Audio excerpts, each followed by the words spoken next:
Hello, assalamu alaikum. How are you? Waalaikumsalam. I'm good. How are you? I'm good, I'm good. How do you feel about our new setup? Yeah, we just spent an hour and a half setting this up, but it looks so good. It was worth it. It was worth definitely it. was. Like pink, we needed the pink A in the little setup. pink, Yeah, a you little know, pink. in our lives. Love it. And then we also came up with a new name Yes. for this series. Yep. So I'm gonna announce it. Yes. Do we have a, what do you say, drum roll? Yeah, let's do that in Ding. post edit. How do we do that? Like this? Yeah. So it is Beyond the Match. Love. Who came up with that name? Tell us more about it. I don't know. Was it someone? Was it me? No, it was Fatima. So the credit goes to you. I love the name Beyond the Match, Love. where we talk everything from marriage, love, Muzz, Singlehood. Is that singlehood, Yeah. girlhood, all of it. Absolutely. So yeah, like we came up with a name just to make it a little bit more official. So yeah, how's your day been? Just before we get started, before we deep dive into our talk today. I mean, I think filming days are so exciting to me. I Same. love them and I enjoy them. Same. And just getting to chat with you obviously is so much fun. Just getting like a break from work and just getting to like vent. Yeah, it's like a creative outlet. Yes. Also, like for me, never in a million years I would imagine like, oh yeah, I'll be the one sitting behind the camera, Yeah, you were just saying like fancy mic, I never thought I'd have like a podcast microphone in Yeah. my face. We all make fun. I mean, I made fun at one point that everyone has a podcast, but Yeah. I mean, we are also not part of the everyone, but hopefully we give some good insights Value. and stuff back to For the sure. society. Yeah. Absolutely. That's the goal. So today, inshallah, we're going to talk about, the marriage crisis. And the marriage crisis, surprisingly, does not just exist in the Desi world or the Arab world. I think it's both the worlds. Yeah. And I think I just want to like deep dive into that, talk about like, how did we reach this point? What challenges the girls, first of all, like, to get started, like what challenges as a goal do you think we're facing when it comes to this marriage crisis that we're having? Yeah, I think like the first thing that comes to mind is how like women amongst women, that like married women amongst single women are like advertising for marriage as a bad thing. Like I do not recall like the last time I sat with a married woman and she like spoke positively about being married. Yeah. Like I don't know what it is. Like do they fear like the evil eye or like what goes through their minds? But they're always saying like, don't get married. Don't get married. Like yeah. It's like not about all that hype. And like after being married, obviously I'm like, it's not that bad. It's not that bad. Yeah. So I think it just has that like negative but tone. But then I have to start like interrupt you, but like that just clicks something. When you go back to those people and say like, oh, it's not that bad, then they say like, oh, it's the first year or it's the honeymoon phase. So it's gonna get like, I don't know, not bad. But yeah, like, I don't know, they talk about that. So I'm in denial that I'm in that phase. I'd like to believe that this is how it's going to be for a very long time. Inshallah, yeah. So I feel like if it's the right person, inshallah, like that will extend. Yeah. But what I'm saying is like even girls that are recently married, they would give like a negative tone to marriage. Yeah, they nag about it, right? Exactly. Like, oh, you're just going to be cleaning after him. But that's not all to it. Yeah, like it's companionship. It's a source of support. It's like a lot more than that. I feel like peace with the right person. 100%. Like not to mention having your own like space and getting to build that space with someone you like. Like I feel like also discovering so many parts of your personality. That's 100%. Right? Yeah. That's so true. Like I learned so much about myself in the past few months for sure. Yeah. No. So I think sadly one of the biggest crises is like other women. The negative connotation associated with it. No, I agree. Like, when I kind of think about it, it's very similar when you say even people have been married for years and years, and I feel like they're happy. Yeah, I mean, I don't know what's going on inside the rooms and stuff, as people say. But yeah, like, they're always like, marriage is not all that fun. But at the same time, finally, if you go and tell them like, oh, I'm not ready for marriage just yet, they go all crazy. They're like, no, what do you mean? I don't want to get married right now. You don't want to get married. Yeah. Like, I'm like, okay, calm down. Like, you told me, and you kind of portrayed it to me that's actually a really scary thing. And when I'm saying like, maybe I'll do it like in 2 years or maybe not, like I'm iffy about it just because from everything I'm seeing and hearing from your mouth. Yeah. And they're like, okay. So yeah, like not confusing. being ready is something, and then like just fear is something else. And sadly, sometimes the fear comes from hearing the people you relate to the most. Yeah, for sure. Because I mean, like you're learning from your environment, right? So that's that.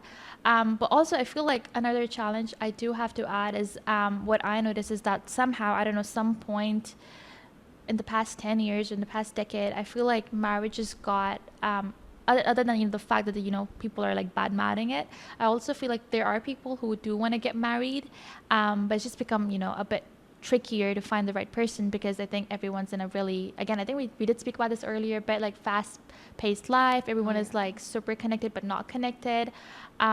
People don't know how to do it, like, you know, anymore. Like, okay, if you don't have someone, do you go to like another family's house? Or the arranged marriage way is also not working. I feel like that's also a problem. And I feel like it is something which a lot of Muslims, young Muslims, who are like in their mid-20s, late 20s, they're actually truly saddened by it, because everyone craves that companionship, right?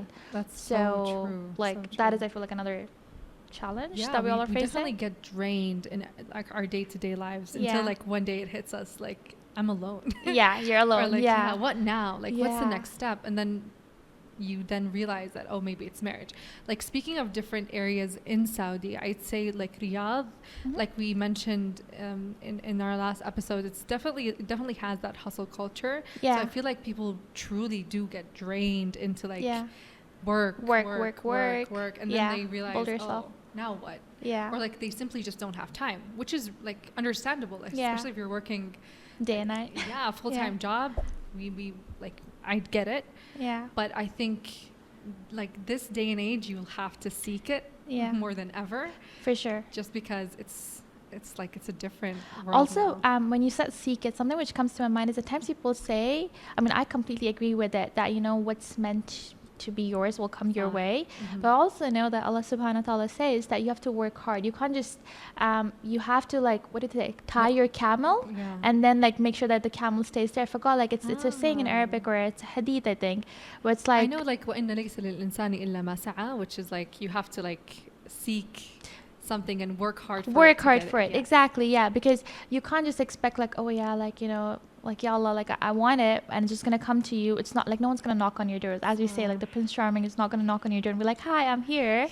The Prince Charming, like, you have to work hard for it. And same goes for the both way, like, you know, if you want a righteous wife or a righteous husband, you have to work for it, I think. You know what, can I just add one more thing to this? I feel like girls are so attached, like this is specifically for girls, we're so attached to like the first time we met. Like that story, we're so attached to it. So the idea of like, oh, well, I seeked it or I asked around is like, it's unheard of. But when we see like Khadija radiallahu anha, when she married the Prophet, she's the one that really seeked it. And she was a busy woman. Like she was running a business. And then also, like, subhanAllah, you mentioned this, because literally over the weekend when I do these like Islamic classes, I am at this part of like, I'm going through like the seerah of Prophet Muhammad sallallahu alaihi wasallam, and the part where it's literally the part, you know, where the first revelation comes and everything. So, you know, they kind of the scholar, he's kind of highlighting the fact that, again, please remember when our Prophet, peace be upon him, when he was frightened, he went to his wife and he sought comfort from, you know, her. At the same time, this wife, in our today's society, I mean, to be frank, like, they would label someone who's divorced or was married twice before as someone who's not worthy of being, you know, a righteous wife or righteous companion. But subhanAllah, like, she is a role model. She's the first woman to accept Islam, and as soon as I mean, it just makes me like, I love the story, just so close to my heart. But I remember the part where the scholar was like, you know, when our Prophet, peace be upon him, goes to Khadija radiallahu anha, she says like, don't worry, like, Allah won't wrong you. So like, you know, it's just, again, like, over there I feel like it was highlighted how beautiful the relationship of a husband and wife can be, in reassuring each other and being the peace and comforting each other. And as you said, like, she was the one, and I know, like, I feel like Instagram, those small things, they do highlight it again, that yes, you know, she was the one, she's a role model, she's the one who seeked him. But I feel like in real life we still don't replicate that. Absolutely. We talk about it, Yeah. you know, from tops, but behind the closed doors we're like, no, that's not how it's done, like, you know, it has to be the guy first. So, well, which I do like agree with. The guy is the chaser, usually. But like to an extent, but like I'm saying, like, put yourself out there, like make it apparent that I'm looking, which is, I think, important. Again, like, this day and age is different. The way we approach marriage is going to be different, for sure.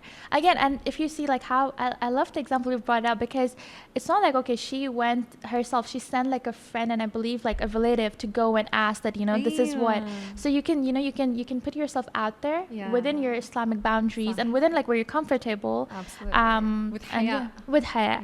With make sure that, you know, your hair is intact, you're comfortable, and but the other party knows that maybe you're interested, because again, like, it's not something to be shameful of, right?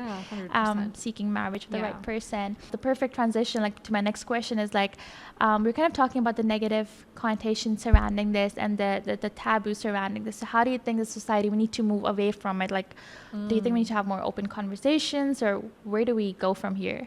Yeah, I feel like, in my opinion, like you said, like you mentioned, absolutely talking about it more and bringing up the conversation in a respectful manner, of course, because it is like, marriage is sacred. So we don't just, you know, like, throw it out there.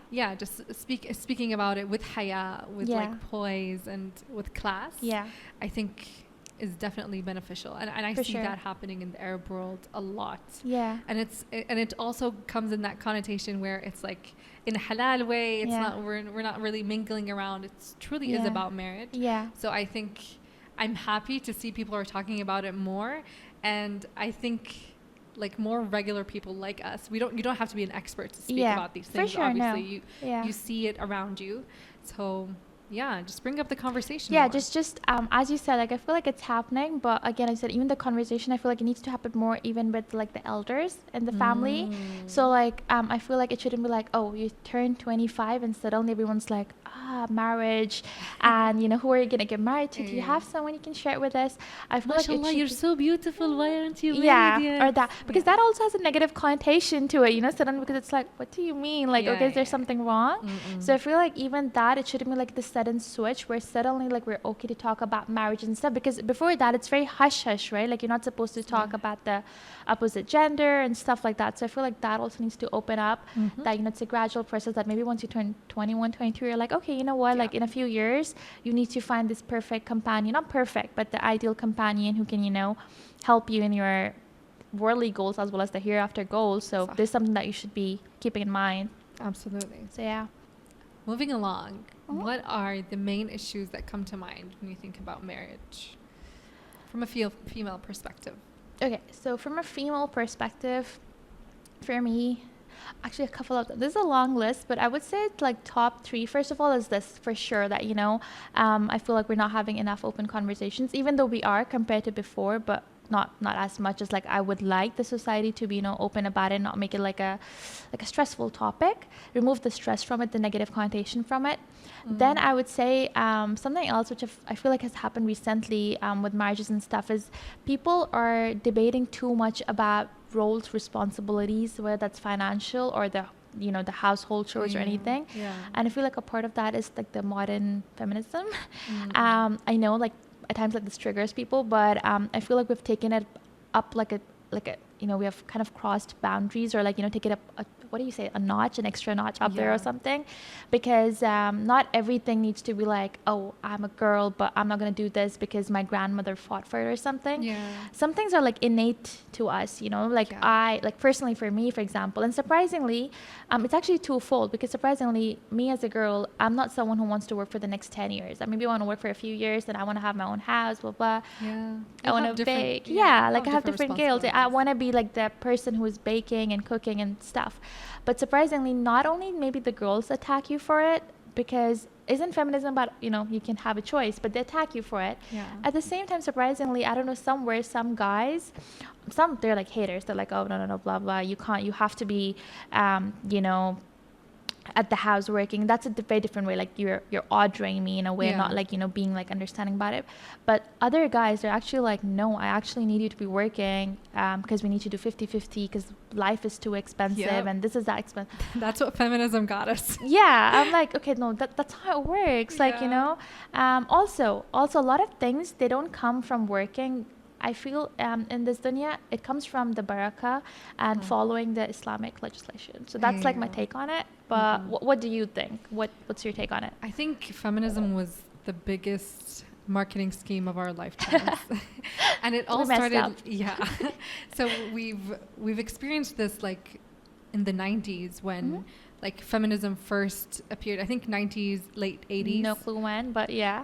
Sometimes So yeah, when that started off, even like makeup companies, they were kind of conflicted because now you're not putting makeup on for your husband. Yeah. Now you're putting on makeup because you want to look pretty. Yeah, they're putting mascara and they're climbing buildings. Really? I haven't seen those ads. No, but it's like you're doing it for you. Yeah, it's like it's for you. It's for you. So that's how like, I don't want to say brainwashed because again, a lot of people will get triggered. But to be honest, that is truly one of the most influential, groundbreaking marketing schemes I've it took years. Seen. They bolted over the years. Can you and now we've imagine, reached this point. Oh my God. Yeah. So we reached this point where now you're putting on makeup only for yourself. Yeah. Now you're working only for yourself. Only for yourself. Until you realize, oh my God, I'm so lonely. Yeah. Or now what? Yeah. Well, now I want kids. Or because it's an instinct as a female. It's an innate feeling. I mean, I honestly also feel like, you know, at times we have all these debates. The guy should cook, and I'm not against it. Obviously, the guy should know how to do basics. But some things are just innate. Like, you know, I mean, I can't help it if I enjoy cooking more, and he can't help it if he likes watching football more. It's just like some things are innate. And also not saying that anyone should take either of the things to the, you know, extreme level. But it's like, I don't think so we need to sit and debate. And I feel like all those debates are also harming the talks around marriage. Because when you're talking to a potential, you're like, oh, this. Can you like do this? And you're not ready to compromise. But marriage is all about compromising. And, you know, again, I've not been married, but I think from everything I've tried to learn, even from the Islamic perspective, and like, you know, just seeing people around me and seeing successful marriages, I feel like the most successful marriages around me are the ones who are not like, oh, you don't cook, that means like you have failed as a wife, or you don't do this. But the ones which are like, you know, some days they're 60-40, some days, you know, they're 50-50, some days they're 70-30. I think I wouldn't do it like that. I would like, as a married woman, I'd give 100%. I would expect my husband to do 100% too. It's just the like responsibilities. Yeah. It's very clear who does what. I'll give 100%. Yeah, you'll try your best. Yeah, and again, at the end of the day, like how you said, like, you know, what's happening is like we're working because feminism said it's for yourself. Everything's for you only. And then like, how do you have joy if you're not sharing like, you know, I don't know, presents at the end of the month with someone you love, or like, you know, talking about like, this is what I accomplished at work, or, you know, this were my personal goals. Yeah, saying you're independent apparently is just a lot more spicy. Yeah, I don't know how, because but you know, to be honest, I see like this trend now where like feminine energy and like regain your feminine. I'm like, okay, we're recovering. We're back. We're back. I have seen that too on Instagram. They'll be like, oh yeah, you know, this will allow me. I'm like, oh yes, this is what I want. Like, this is what I want to opt for it, because and somewhere I feel like somewhere for sure, like in the past, I mean, to be honest, I have to be honest, like maybe 3 years back when I was just in college graduating and I was a bit naive, I was all about like, oh, you know what, I have to work this hard and do this and blah blah, and then there's only when I'm going to think about marriage. Hello, me too. Same, right? Yeah, so you relate to that, but I think it's because you're also like, we were young, right? I mean, it's not like we're super old now. But we gave into the scheme basically. Yeah, because you kind of are like pressured to think that, okay, if you have studied this much, done this much, you have to be, you know, bringing this much return, otherwise you're not worth it. But like, really, no job, no education, nothing is fill the void. It can't fill the void. And like, nothing should define you except as what you want in your life. You know, personally, your wants and needs and how you want to live your life. You want to be a housewife, you want to be a part-time housewife, you want to like, I don't know, have your own farm, have chickens. I don't know, but like, even if you do want to work, that's fine. Like, don't attack us. We want to I know, and if someone's working and like, you know, they're even having, another thing I don't like is when people attack either working women or housewives or either of it. And then it's like, oh, don't complain about the housework because, you know, you're working, so you should be able to manage. No, like, she's human too. Everyone's human. So, like, you're allowed to complain. It's just that, again, like, we need to have more space for compassion and, you know, understanding. Yeah, I guess. I mean, we've all seen the hate on Nara Smith, for example. Yeah, for example. Like, she was peacefully cooking in her kitchen. And she's making food good for her money kids. and food for the kids, and she's literally like landing big brand deals. She's giving out interviews now, so to each their own, you know. Like, okay, maybe she's making it from scratch, maybe she's not, maybe she's making gum from scratch. I don't know what she's doing, but again, to each their own. Everyone has their, I mean, we're here with a podcast. We're doing working. We're working. This is actually work. It's part of, like, you know, we're experimenting. And again, like, I feel like maybe even 5 years ago, I wouldn't have had the, you know, confidence even to do this. But I feel like really the reason I'm sitting here right now, because right now the company I work for, alhamdulillah, the kind of, especially I would say the girl power we have, everyone is so encouraging and stuff. So I'm literally sitting right here behind the camera because I know, like, you have put in the effort and you're like, Yusra, you can do this. We're going to do this together. We're going to create content. We're going to talk about things which are, you know, I don't know what you say, a little bit like hush hush and vulnerable, and put ourselves out there, and maybe, you know, someone relates to us and feels better. So yeah, I feel like that was like a lot of blab about like. Do you want to hear my Nara Smith imitation? Sure. Go on, go for it. My sister was craving chocolate, so I'm gonna make it from scratch. You're not bad. You're good. It's like a valley girl. You have to like. I don't know how people do it. Like, you have to go really low for it. Yeah. But I love really it. quiet. Let's hear yours. I can't. I'm not gonna attempt it. I'm already like. Okay, so next thing, just to like wrap it up, I want to come to like the Gen Z part, or the slangs which Gen Z understands, which is red flag, green flag, labeling everything as red flag, green flag. I mean, I'll be honest, to a point, like, I have come at a point in my life where I'm like, oh, that's a red flag, that's green flag. But general things, like, you know, someone like not eating that food in front of me, like my own system, like, oh, you're being a red flag. So I feel like it's a very Gen Z term. I feel like, yeah, we have like oversaturated, but it kind of makes things easier. Like, you're like, you're a red flag. Yeah, I think it's better than turn off, turn on. Oh yeah, I never thought about that. Yeah, it's so much better. So much better. So what we're gonna do now is we're gonna have a fun segment. I'm gonna put a timer for 1 minute. Let me do that. So are you ready? Okay, ready. Let me get my cue card here. Okay.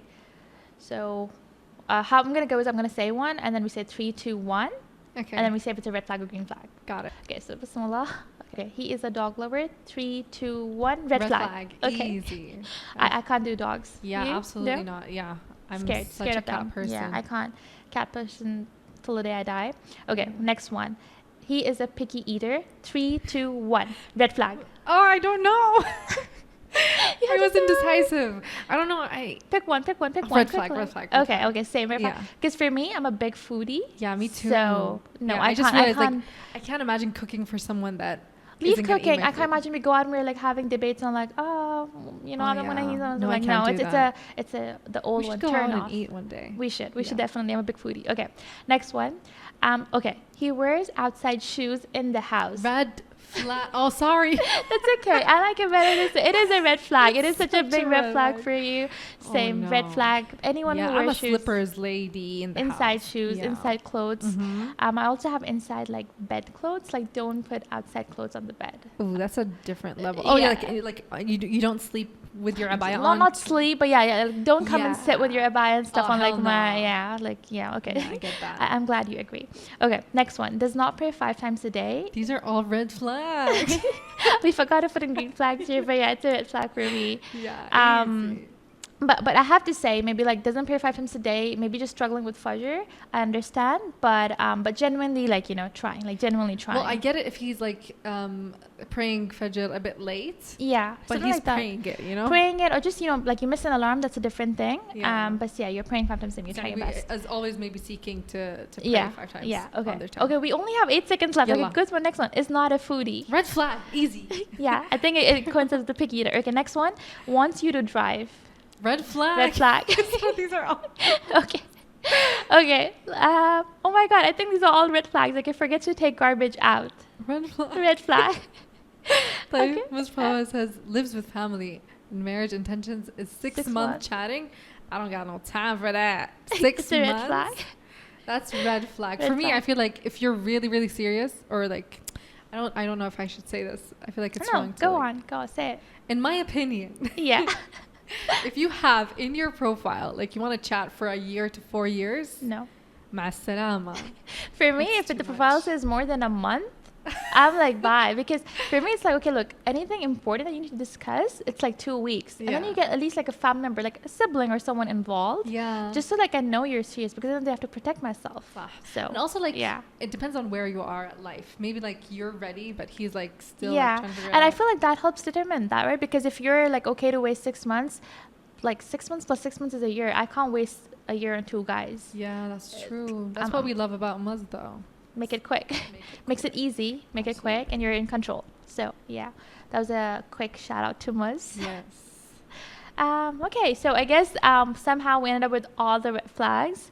Maybe I was hoping that you would say the picky eater is a green flag. I was indecisive about that one. That was hard for me. Yeah, no, it was I think it was an easy one for me. A lot of my friends are picky eaters, Picky but like I eaters? live with that.